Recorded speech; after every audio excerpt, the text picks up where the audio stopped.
혹시 이런 경험 있으신가요?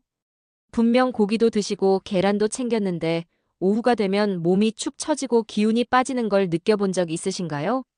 많은 분들이 단백질만 충분히 먹으면 된다고 생각하시지만 사실은 몸에 얼마나 잘 흡수되느냐가 더 큰 문제입니다.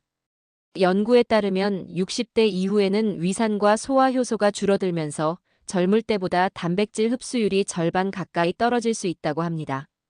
오늘 영상은 농촌진흥청 식품성분표, 하버드 헬스 퍼블리싱, NHS 영국 보건국 등 공신력 있는 자료를 바탕으로 정리했습니다. 영상 끝까지 보시면 단백질을 많이 먹는 것이 아니라 똑똑하게 먹는 방법을 알게 되실 겁니다. 이웃에 계신 68세 박영호 어르신도 이런 고민이 있었습니다. 세 끼 식사를 거르지 않고 늘 밥과 국, 반찬을 골고루 챙겨 드셨습니다. 생선 조림이나 된장찌개, 계란 후라이 같은 단백질 반찬도 자주 드셨죠. 겉으로 보기엔 부족함이 없어 보였지만 어르신은 요즘은 예전처럼 힘이 안 난다. 계단만 올라가도 숨이 찬다라고 하셨습니다. 알고 보니 문제는 단백질의 흡수율이었습니다. 반찬으로 드시던 단백질이 대부분 기름에 구워지거나 간이 센 찌개에 들어간 경우가 많다 보니 위에 부담이 크고 실제로는 근육 합성에 제대로 활용되지 못했던 거죠. 그래서 어르신은 식단을 조금 바꾸셨습니다. 계란은 후라이 대신 계란찜으로, 생선은 간이 센 조림 대신 맑은 생선국으로, 그리고 된장찌개에는 들깨가루를 넣어 고소하면서도 소화에 도움이 되도록 바꾸셨습니다. 한 달쯤 지나자 확실히 기운이 붙고 저녁에도 덜 지친다고 말씀하시더군요. 이처럼 단백질은 얼마나 많이 먹느냐보다 어떤 방식으로 먹고 어떻게 조리하느냐가 훨씬 중요합니다. 그렇다면 구체적으로 어떤 식품들이 소화가 잘 되고 단백질 함량까지 높을까요? 지금부터 공신력 있는 자료를 바탕으로 한 단백질 식품 7가지를 함량이 낮은 순서부터 하나씩 소개해 드리겠습니다. 먼저 7위는 콩류입니다.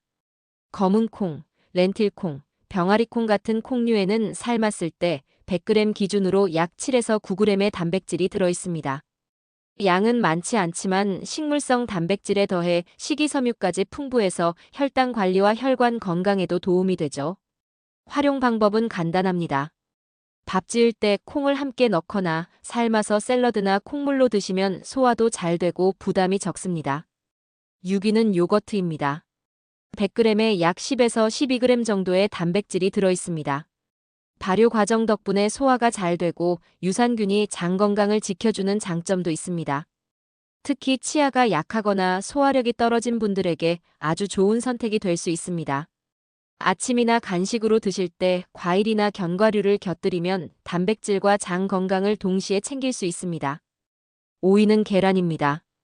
100g당 11에서 14g 정도 단백질이 들어있고 흡수율이 90% 이상으로 단백질 품질이 최고 수준입니다.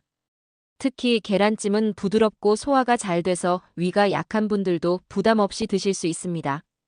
프라이보다 계란찜이나 스크램블로 드시면 소화가 더 잘 되고 부담 없이 단백질을 챙기실 수 있습니다. 4위는 들깨가루입니다.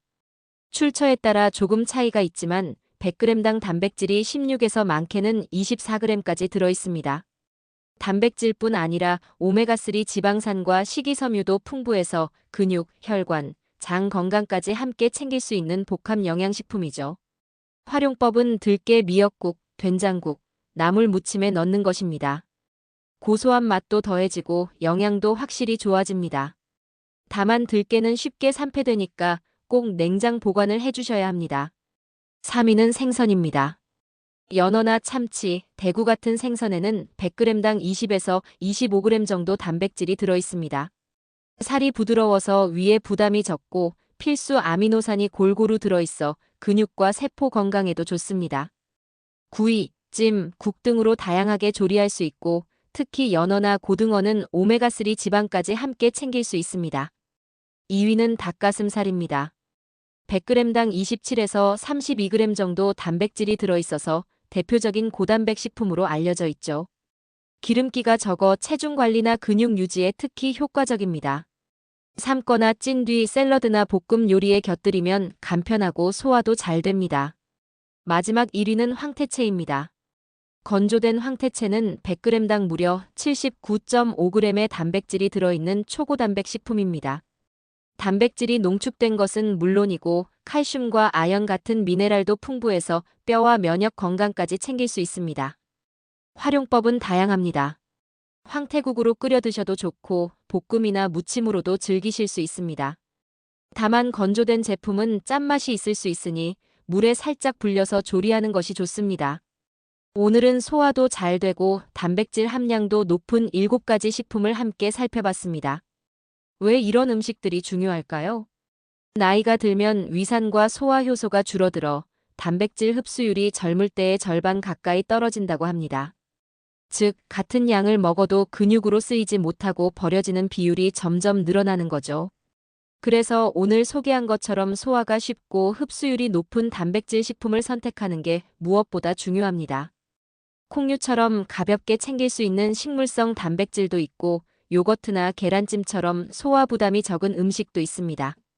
특히 황태 같은 생선은 단백질이 농축되어 있으면서도 몸에 부담이 적어 시니어분들께 아주 좋은 선택이 될 수 있습니다.